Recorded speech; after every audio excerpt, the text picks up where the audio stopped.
former New York Giants quarterback out of Duke, the first overall pick in the 1992 supplemental draft, Dave Brown. How are you, Dave? Great to be here. Thank you for being here, because obviously your name comes up a lot. It has come up a lot more often than not since Daniel it's funny, Jones when he got drafted. Yeah. My kids were on Twitter, and they're like, "Dad, you're trending on Twitter." I'm like, "No, do not read that. It's not a good thing that I'm trending on Twitter right now." Well, I mean, so you were trending on Twitter because Daniel Jones was selected out of Duke, which you were as well, back in 1992.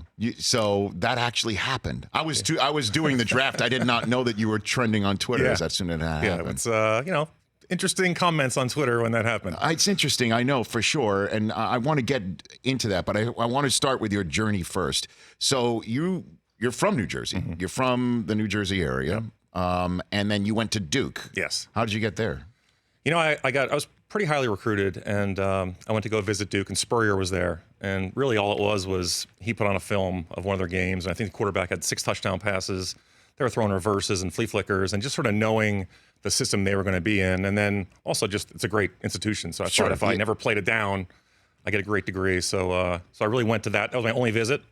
And I know Michigan was one of the schools I was considering. No kidding. Didn't even go on the trip there. You didn't even go on the So that was probably Gary Moeller at the time that was there. Or maybe Bo. I mean, no, it wasn't Bo. It wasn't Bo yet. It's probably you already turned the page to Gary Moeller. Yeah.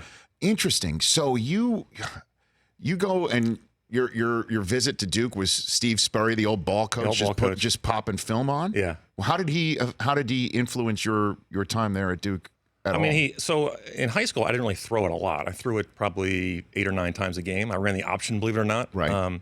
But I think his just ability to sort of take this kind of rough edged quarterback and really refine him and really refine my throwing technique and doing things like that were what really made it really effective for me. I think the greatest thing he did, though, is really taught us how to play quarterback.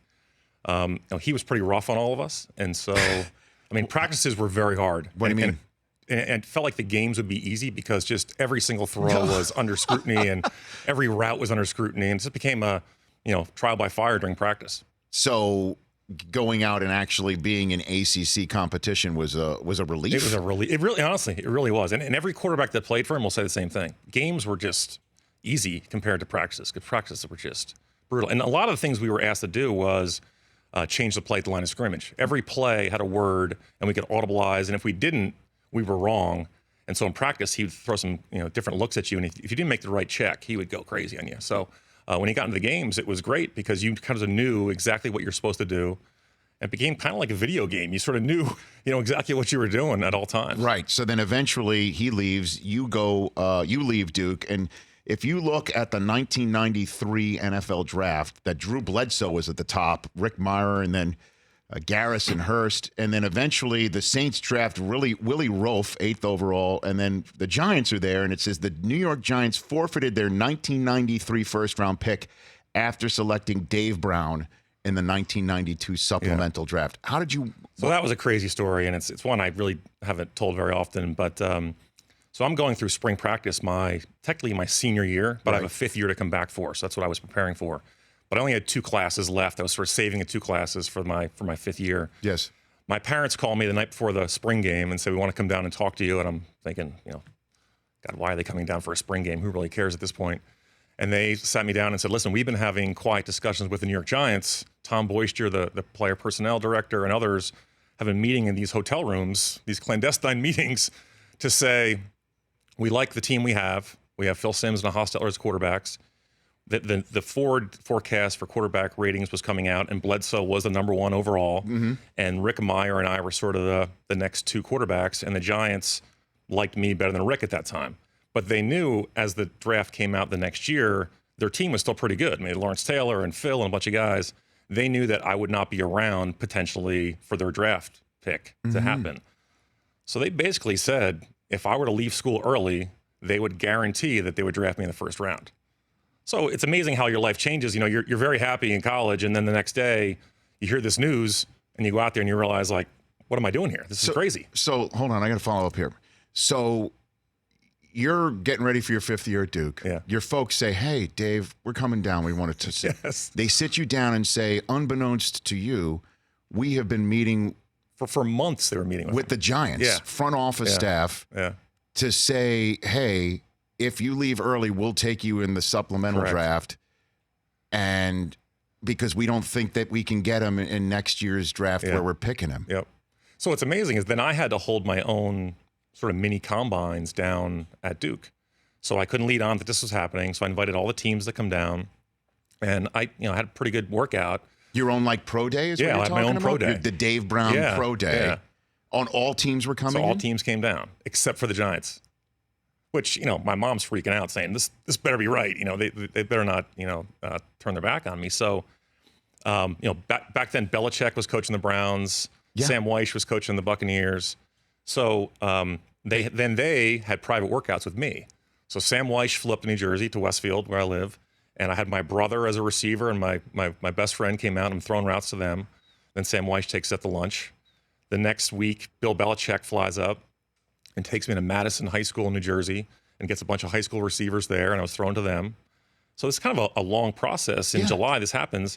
So it's draft day. I think it was July 13th or something like that. And the way it works is every team just puts a vote in, essentially saying when my pick is up, I'll take him in the second round or the fifth round or the first round. Right.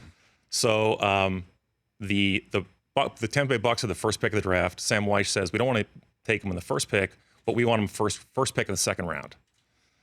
A few teams then pass. The Cleveland Browns have, I think it was the 13th pick, and they say we want him in the first round. And then the Giants had the 14th pick. So my agent said, what do you want to do? And sort of, that wasn't the deal. I wanted to go play for my hometown team. I wanted to play for the Giants. So we did what agents do a good job of, sort of scared them by saying, I want X amount of dollars, some crazy amount that was way off market. And then they rescinded their offer, and then the Giants had the next pick, and the Giants took me. Okay. Wow. Yeah, pretty crazy. So with the Browns and Belichick, and everything going on at the time was probably, if just off the top of my head, the whole Bernie Kosar, Vinny Testaverde, Yep. right? You could have been the quarterback of the Cleveland Browns had you not wanted to go. Correct. To the so even though the Giants were trying to, or did attempt to game the system, got you to leave Duke, it could have backfired. You could have been Belichick's quarterback in Cleveland 2 years before Art Modell pulls the plug. Yep. And instead, you gamed the system towards the end to get to the Giants, who backed off to put no fingerprints on whatever they were cooking up with your parents. Correct. It's a good story, right? Wow. And that's how you got to the Giants. Yeah. So it was hard. I mean, I left Duke. I mean, I still had great friends there, the team. I went through all spring practice. I really left them hanging. It's one of my regrets in life. Maybe I shouldn't have done that. But, when you have an offer to be a first-round draft pick of your hometown team, it's really hard to pass that up. Sure. And that's what George Young had said when everyone was kind of like, why are you using a pick? Yeah. It's in the middle of what, July, right? Yeah, it was July. Ryan, why are you using a first-round draft pick in the middle of July on a Duke quarterback when you've got Sims and Hostetler, and we don't have a first-round pick next year, and with all, who's Dave Brown, right? So I was the first-round pick for the next year. Right. That's why I was taken Correct. on. Yeah. Right. Yeah. That's why they didn't have one the next year. Correct. So all that pressure, do you think, your career would have been different had you not been born into the NFL that way, Dave? I always look at that, and it would been interesting if I let it play out. If I went to Cleveland, Belichick, pretty good coach. Might have worked out. Right. But again, I think for what I want to do at that time, being quarterback of the New York Giants is one of the highest things you can ever achieve in life. I mean, being in the public eye in New York, being from New Jersey, it was a great experience.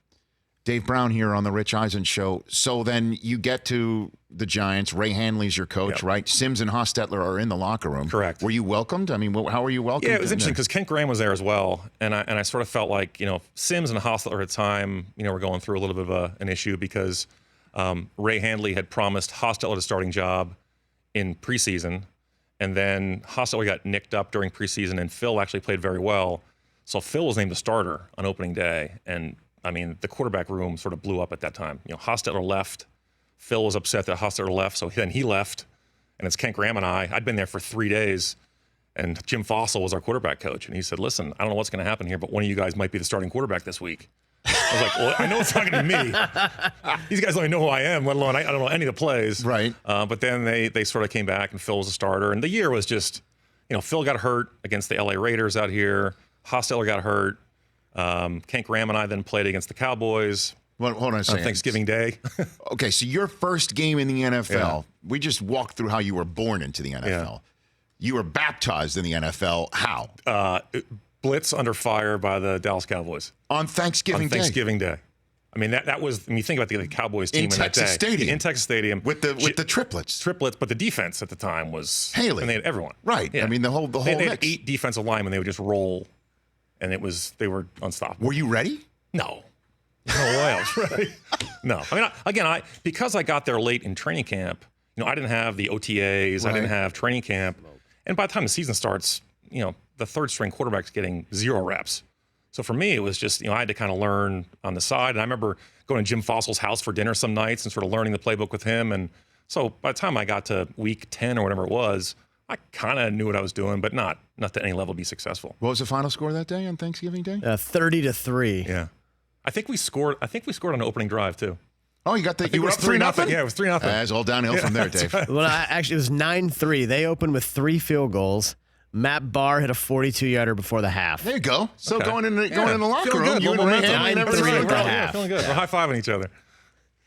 Okay, so then how did you get the starting job there, essentially? Yeah, so then the next year, Phil was the starting quarterback. We had Dan Reeves as our coach, and Right. I was the backup. Phil played great. We made the playoffs. He sort of injured himself in the last playoff game against the 49ers. We got blown out. I think Ricky Waters had 5 touchdowns in the game. And then the offseason came. So I'm in year 3 now of my career.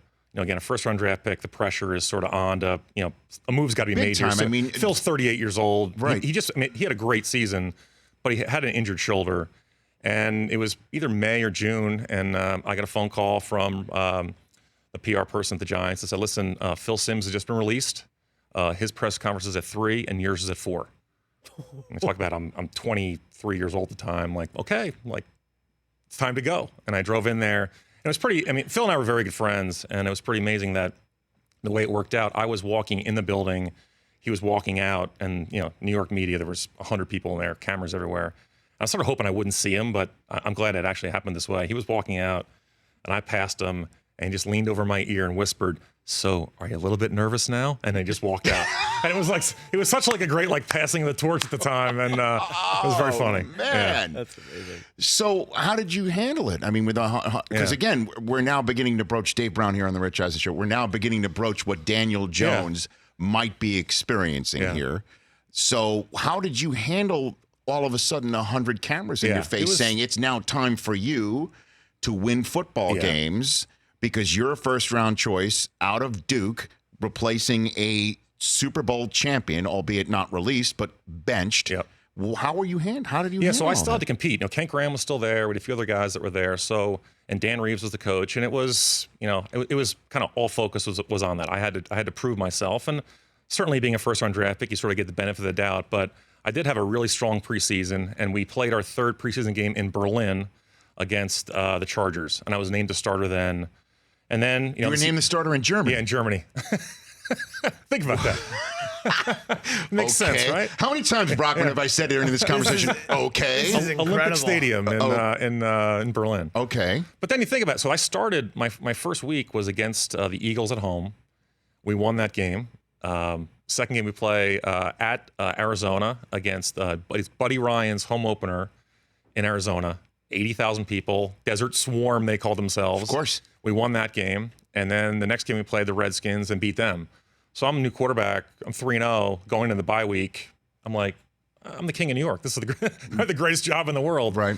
And then coming back from bye week, then sort of reality hit. And we lost 6 games in a row. So we were 3-6. I got benched. They put in Kent Graham. We didn't win that game.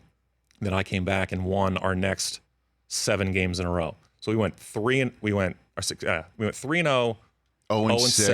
0-7. And then won it out. We finished the year 9-7. And we missed the playoffs by, it's a sort of famous play, I think, in Green Bay Packer history. Brett Favre scrambled with no time left and leaped into the end zone against the Falcons. It was kind of a bonehead play. If he would have been stopped, the game was over. Right. But Brett being Brett jumps in, Brett they win, being so Brett. they go over us. And we had to beat the Cowboys the last game of the year to actually qualify. So year ended 9-7. It was, up and down, but all in all, it was a successful campaign. So I was 9-6 as a starter my first year. But then your next 2 years, not so much. Yeah. Do you think the New York media hounded you out of town, Dave? Is that No, I mean, listen, I didn't have a great career. I mean, I think it was probably the right thing to do at that time to move on. I mean, I think the one reason we talked about, sort of off air is, I don't do a lot of these interviews because there's enough ex-athletes that sort of promote themselves and try to justify their careers. I mean, I kind of know what I am and know what I did, and I don't feel like I need to justify, my existence. I thought, I enjoyed myself, had a great time, did everything I tried to achieve, and I didn't win a Super Bowl, didn't make playoffs a lot, but I still enjoyed myself. So, yeah, I mean, and obviously you've got a very successful career in the finance world right now. Managing director of Moelis & Company, Dave Brown, here on the Rich Eisen Show. So what would you say was the reason why perhaps you did not realize what the Giants had hoped for you? Well, I think so. After we were 9-7, they began to sort of purge the old guard. So our offensive line was released. William Roberts, he's got Jumbo Elliott went to the Jets. We had a lot of guys, and they were sort of transitioning the team now from the Super Bowl champion team to sort of the newer team. And so one of the things that I had to do as in my next year starting was cut down my interceptions. That was like the number one thing I had to take care of. So I actually did. I threw 11, and think about this now in the day and age of all this passing. I threw 11 touchdown passes and 10 interceptions the next year, which was, we ran the ball so much. 11 touchdowns was, nothing. Obviously nothing. Sure. Guys were doing that almost in 2 weeks. Right. But cutting down interceptions, so I think at the time it was one of the lowest percentages for interceptions in Giants history. So in that regard, I achieved that goal, but we weren't a very good team. I think we were 5-11 or something like that. So in the offseason, the coaches said, okay, now we got to get more touchdowns and reduce the interceptions. But in a running offense, it's really hard. I always equated, at Duke, if you think about in Spurrier's offense, I had the keys to everything. Mm-hmm. I could change the play at any time to get to a better play. In New York, in Reeves' system, and Reeves is a great coach, it's just he would not allow the quarterbacks to make any changes. So there'd be 9 guys in this gap over here, and we had a running play here.